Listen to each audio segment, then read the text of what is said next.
I'm just going to go ahead and get out of the way here so Harvey can talk about Obama's book for the next 20 minutes or so. What are you talking about? Because you won't shut up about it. And by the way, I will say this, you're not alone. There are a lot of people who are just buying up this book. In fact, they're buying it up so quickly that it is causing a big problem heading into the holidays. How so? Bookstores around the country are kind of having a good problem. These books are selling like hotcakes right now, but they physically do not have the space to keep all of them. There was one bookstore owner in Nashville who said that they've turned the middle section of their store into a shipping facility because so much of their business is out of state and it's done online. But I guess this is a good problem to have, especially with Christmas around the corner. And it's not like bookstores in the past couple of years have been doing so well. So it's good that they're finally catching a break. You know why they're having a problem? It's because it's 700 something pages long. That just to put the book, just putting stacks well, of you get it on a a Kindle and you're good to go. I mean, I don't know why people aren't reading that way anymore. But a lot of people still like to just read a hard copy. I used to do that, and I stopped as soon as Kindle came out, and I love it. I got to tell you something. I'm reading the book, and you know, I'm not close to being done yet, and he's not. He's running for president. That's where I stopped last night. But I got to tell you, this is an exceptional autobiography. He is such a deep thinker, but it's one of those things where he is a deep thinker, and then, you know, he lands it and makes it really understandable and even useful to understand. I love this book, and I'm excited that it's 700. Harvey, I like it so much so far that I'm really enjoying it.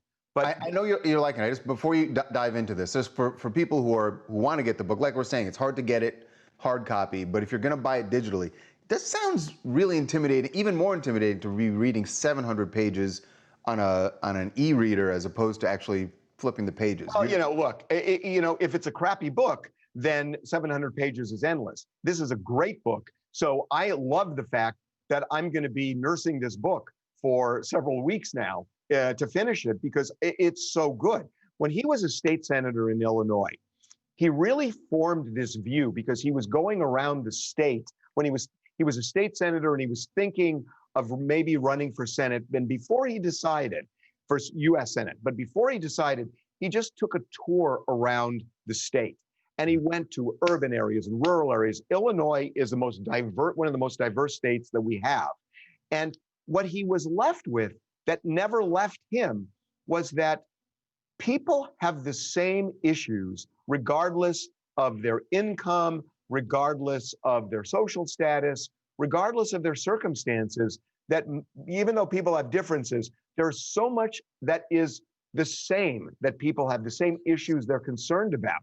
And God, you know, I can't wait to hear, you know, what he says about the state of the country right now, because on the one hand, he's saying that, and on the other hand, how does he reconcile that with the fact that we have such a division that it's almost in the DNA but of that's the two point, groups. Harvey. All the people that are divided, we have the same issues. Both sides have the same issues. It's just how they think, what they think is the solution. Hi, I'm Maggie. I'm calling in from Vancouver, BC. And I think that one of the reasons that Obama's book is selling absolutely so well is because at a time like this, Black Lives Matter is so present in our life and people are really educating themselves. And I think that sharing Black stories is really a really good reminder to white people to keep going and to keep fighting, because even the president has dealt with these terrible issues when it comes to racism. And I think it's a reminder to people of color that someone as important and powerful as the president of the United States has been in your shoes and has dealt with what you have dealt with. And I think that's part of the reason that it's doing so well. I think that's a good point. Yeah. You know, he's at the same time one of us and at the same time so different, because he really is exceptional in terms of his worldview, the way he thinks, and how he formed all those views. It is really a fascinating, I love this book.